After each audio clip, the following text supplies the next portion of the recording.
Tout le monde, bienvenue sur la chaîne. Aujourd'hui, déjà, c'est une vidéo pour m'excuser parce que j'ai pas pu couvrir tous les matchs.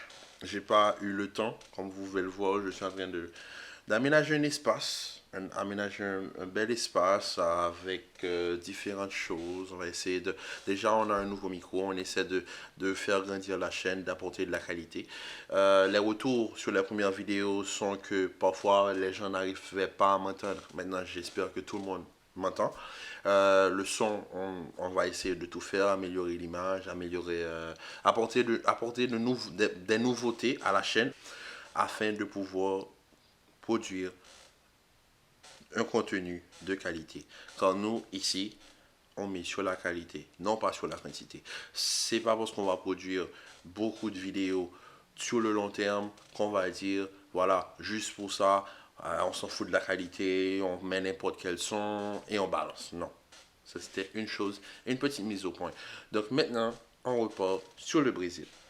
Le Brésil, qu'est-ce que je peux dire de ce match, des deux derniers matchs? Parce que là, je dois dire Brésil-Suisse et Brésil-Cameroun.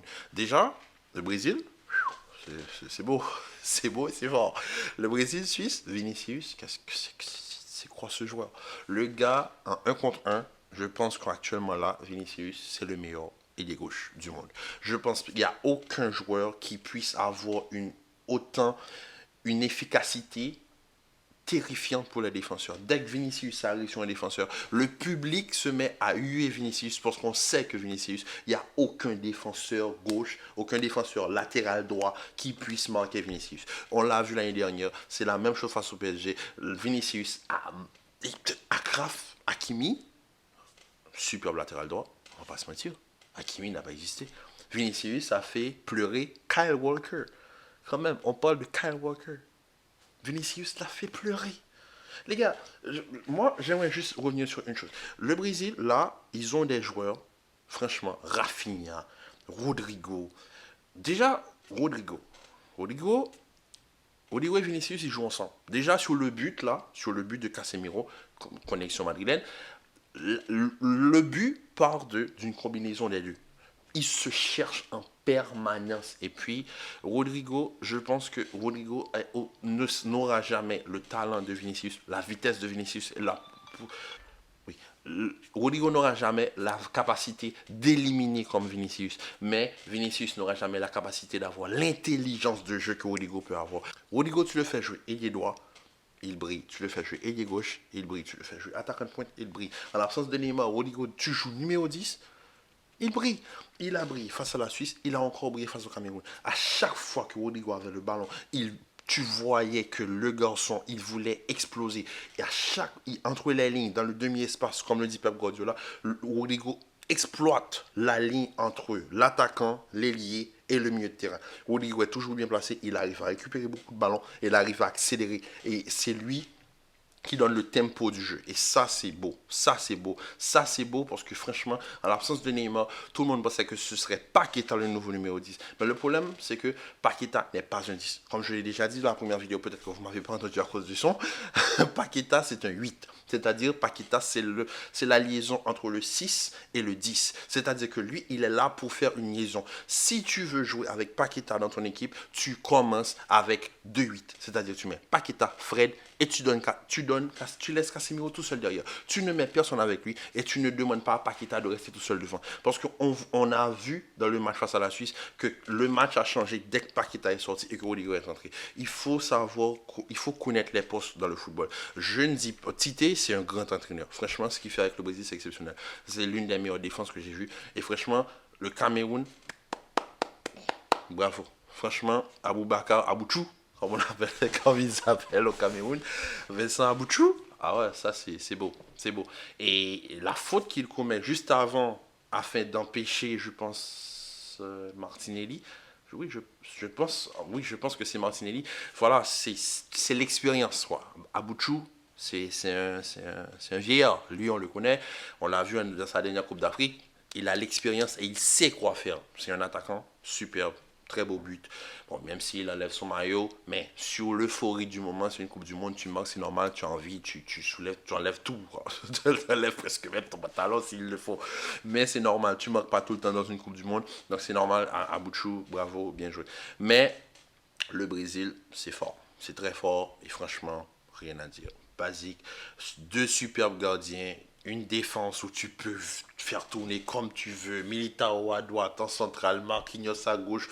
Si Telles ne peut pas et Alexandre est blessé. Voilà, c'est une équipe qui a tellement d'éléments, autant offensifs que défensifs.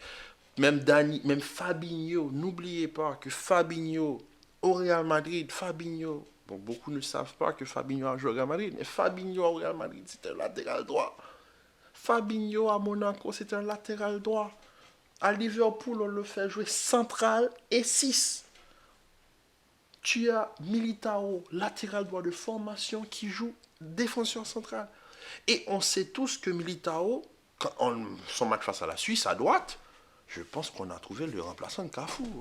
Après l'Alves, désolé, bien sûr, Cafu, Alves, mais pour moi, Militao, ça doit être un projet sur le long terme. Faire une charnière centrale Marquinhos-Bremer sur la durée et laisser Militao à droite. Je ne veux voir personne d'autre à droite. Danilo à droite, il n'a pas la vitesse. Danilo n'a pas l'efficacité. Oui, c'est vrai que il est solide, mais c'est tout. Militao, il est solide, il est rapide, il est intelligent. Il sait quoi faire. Certes, vu qu'au Real Madrid, il joue défenseur central, sa qualité de centre ne sera jamais aussi bonne que celle de Danilo qui est latéral droit sur l'année. Mais quand même, on voit que Militao, dans ses prises de décision défensives et offensives, il va aller au marquage, il ne va pas avoir peur de monter la balle. Aujourd'hui, défenseur central, des fois, il prenait le ballon face sur je pense sur un corner de Mbemo, il récupère la balle face au Cameroun et il casse des lignes. Parce que c'est un latéral de métier. Donc, il sait comment monter la balle. Et ça, c'est une bonne chose. Donc, le Brésil, en termes de qualité, deux beaux matchs. Même si aujourd'hui, ils ont perdu face au Cameroun. Mais le Cameroun est venu pour gagner. Le Cameroun a joué un super match défensif. L'une des meilleures défenses de cette Coupe du Monde. Ils sont venus, ils ont donné un match de qualité. Première victoire depuis 2002, si je ne me trompe pas. Donc, franchement, bravo.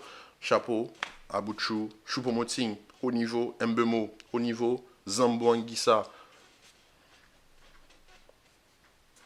Quoi dire de Zambonguissa?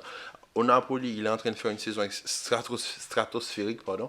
Stratosphérique. Là encore, il prouve qu'il est à haut niveau. Franchement, là, je m'adresse aux fans de Marseille. Zambo, on l'avait chez nous. On l'a laissé partir. Maintenant, regardez Zambo. Zambo. Moi, je regarde Zambo, j'ai envie de dire, mais reviens à la maison. Reviens à la maison. On a besoin de toi. Moi, je ne peux pas te verrer tout Gendouzi. Bon, bref, ça, c'est Marseille. On reviendra pendant la saison. Maintenant, Portugal. Le Portugal nous a donné deux super matchs. Un match face à le match face à la Corée du Sud. Très beau match. Même si aujourd'hui on en voyait que c'était poussif, il y avait, voilà, c'était l'équipe B, il n'y avait pas vraiment il n'y avait pas l'alchimie qu'on trouve dans l'équipe A avec les Bernardo Silva, les Bruno Fernandes. On trouvait un Portugal un petit peu ronronnant, Mateus Nunes qui essayait, qui tentait, ou Mario qui a commencé, mais lui on sait, bon, pour moi Mario c'est plus un remplaçant. Lui, quand il rentre, c'est vraiment, il rentre, il fait mal. Mais quand il commence un match, c'est quoi ce niveau? Oh, c'est catastrophique. Ruben Neves, comme d'habitude, il fait ce qu'il fait de base pendant toute la compétition. Super numéro 6. Moi, je pense que si Wolverhampton descend en deuxième division, Ruben Neves, il doit partir. Il doit trouver un club. Il doit trouver un club. Il peut pas rester à Wolverhampton, c'est trop fort. Défense. Ouais. Aujourd'hui, c'était pas bon. Cancelo, moi je sais à City qui joue à gauche, mais Cancelo à gauche, ça me donne la migraine. Diogo Dalot, superbe. On voit, voilà, il monte, il fait une superbe saison avec Manchester United. Bon, il était temps, parce que moi, c'est un joueur que je suis depuis longtemps, donc je sais qu'il peut le faire, donc il était temps qu'on lui donne sa chance.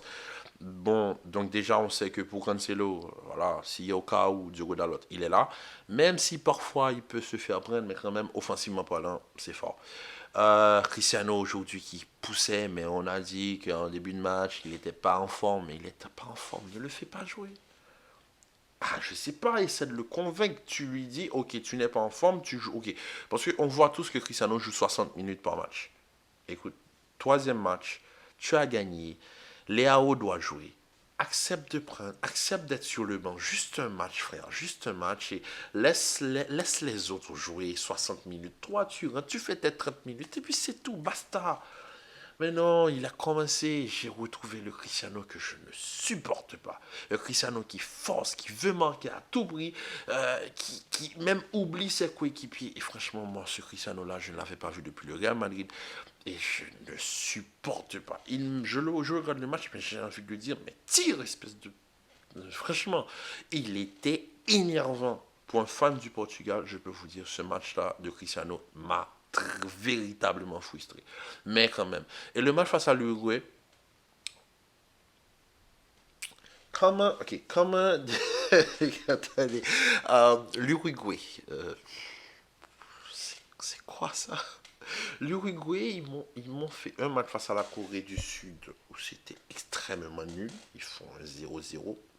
Mérite aussi à la Corée. Parce que la Corée, en termes d'exploitation d'espace, d'ouverture de jeu, voilà, les Han Win-chan, les Yang Min-son, voilà, on sait, on connaît la Corée. Ils ont beaucoup de joueurs. Han Win-chan qui a marqué aujourd'hui face au Portugal, le deuxième but, il joue à Wolverhampton. Et Yang Min-son qui joue à Tottenham. Le défenseur qui joue au Napoli. Voilà, ce sont des joueurs qui jouent dans de haut niveau, donc ils connaissent ce haut niveau. Euh, on, on, on L'Uruguay, c'est rien, quoi. Ils sont venus et ils ont essayé de gérer des contre-attaques face à la Corée qui n'a pas marché. Ils ont essayé face au Portugal, ça n'a pas marché. C'était plus violent que technique. Les gars, ils te rentraient dedans. Jiménez, défenseur de l'Atlético, qui prend au Félix son marquage, mais qui le met à terre comme s'il ne connaissait même pas. C'est ton coéquipier en club. Il n'y avait aucune technique, c'était pas beau à voir, c'était brutal. Le Portugal, bon, grâce à un Bruno, voilà, Bruno qui fait un centre, bien sûr, on va dire que, etc., que ce Cristiano, bon, il y a les fans addicts à Cristiano qui vont dire que oui, Cristiano l'a touché avec ses cheveux, mais écoute, frère. Déjà, de base, j'adore Cristiano. Cristiano, c'est l'un de mes joueurs préférés. Mais Cristiano n'a pas touché le ballon. Mais, il faut l'admettre, que l'action et l'appel de Cristiano troublent le gardien Rochet. C'est pour ça que Rochet hésite à sortir. Parce que Cristiano fait un appel. Si Cristiano touchait le ballon allait directement au premier poteau. Le ballon n'allait pas atterrir au deuxième poteau. Parce que Cristiano ne croise pas la tête. Cristiano vient et essaie de couper la trajectoire du ballon. Et c'est là que je dis, les gens qui connaissent le football, ils vont savoir que Cristiano n'a pas touché la balle. Oui, mais sans l'appel de Cristiano, il n'y a pas but. Parce que Rochet allait suivre la balle et il n'allait pas. Parce qu'on peut voir sur la course du gardien que le gardien s'arrête. Rochet s'arrête parce qu'il voit Cristiano arriver. Il voit Cristiano arriver, pour lui, la balle va au premier poteau. Donc il s'arrête, il attend. Et là, la balle passe et ça va directement au deuxième poteau. C'est grâce à l'appel de Cristiano qu'il y a but. Mais en même temps, Bruno Fernandes, super milieu de terrain, super match. Donc, on va pas trop parler de ce match. En fait, c'est juste une vidéo pour vous dire que je suis de retour, que j'ai été absent parce qu'il y avait un problème de son, il y avait aussi, je devais aménager un nouvel espace, m'accorder un espace à moi où je pouvais pouvoir vous produire des vidéos de qualité. Donc, c'est juste une vidéo de retour. Je suis désolé de ne pas avoir pu couvrir tous les matchs. Comme je l'avais dit, l'Argentine qui se qualifie au bout du bout. Bon, la Pologne, Uruguay, poubelle. Voilà, poubelle. Et la Pologne qui passe, je ne suis pas fan de la France, mais franchement, tapez-les. Tapez les Polonais et mettez-les dehors. Je ne veux plus les voir. Mettez-les dehors. Les gars sont venus voir l'Argentine. Ils sont venus jouer un 0-0. Moi, je dis une chose. Tu sais que l'équipe qui est en face de toi doit te battre pour se qualifier. Au moins, tue le match et gère-toi. Mais non, ils sont venus jouer un vieux match tout pourri parce qu'ils savent qu'ils étaient qualifiés. Mais le pire, c'est que moi, quand je vois ça, ils pensaient que l'Argentine allait... Parce que moi, dans la tête, je pense que les Polonais ils se disent, ok, même si on perd, on va essayer de gérer le 1-0. Mais frère, L'Argentine, ils sont pas là pour te faire 1-0. Eux, ils veulent finir premier. Donc, ils viennent, ils te poussent un 2-0. Et tu n'arrives même pas. Et le pire, maintenant, tu laisses tout ton destin entre les mains des Mexicains. Les pauvres, franchement, un but. Un but. Ils étaient à ça. Un but. Juste un but. Et c'était fini. Plus de Pologne. C'était Mexique qui passait. Mais non. Mais non. Mais non. L'injustice, c'est Polonais qui sont là. En tout cas, la Pologne, la France, on compte sur vous. Nous tous les amours du football. On sait que la France, c'est pas le plus beau football. Mais là, mettez les Polonais dehors. On n'en veut plus. On n'en veut plus. L'Argentine face à l'Australie, c'est un cadeau. C'est un cadeau. Même si dans cette Coupe du Monde, on ne va pas se mentir, de voir l'Australie faire 6 points dans un groupe où il y a le Danemark et c'est France, Danemark, Australie, Tunisie.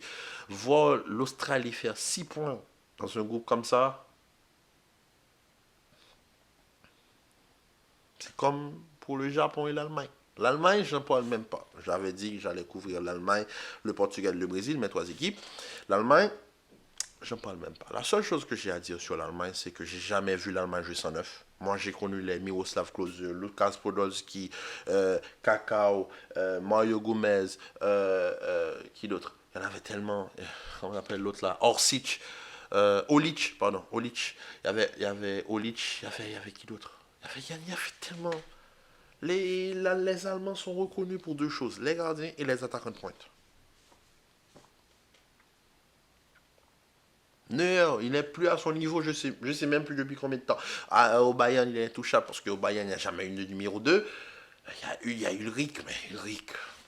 Bon, anyway. En Allemagne, tu as Ter Stegen qui est sur une belle saison. Mais Ter Stegen, Oh. Et puis, Müller en pointe. Müller était même plus en sélection. Le flic, à cause de, je sais pas, est-ce que c'est son passage au Bayern, etc. Il rappelle Müller en sélection.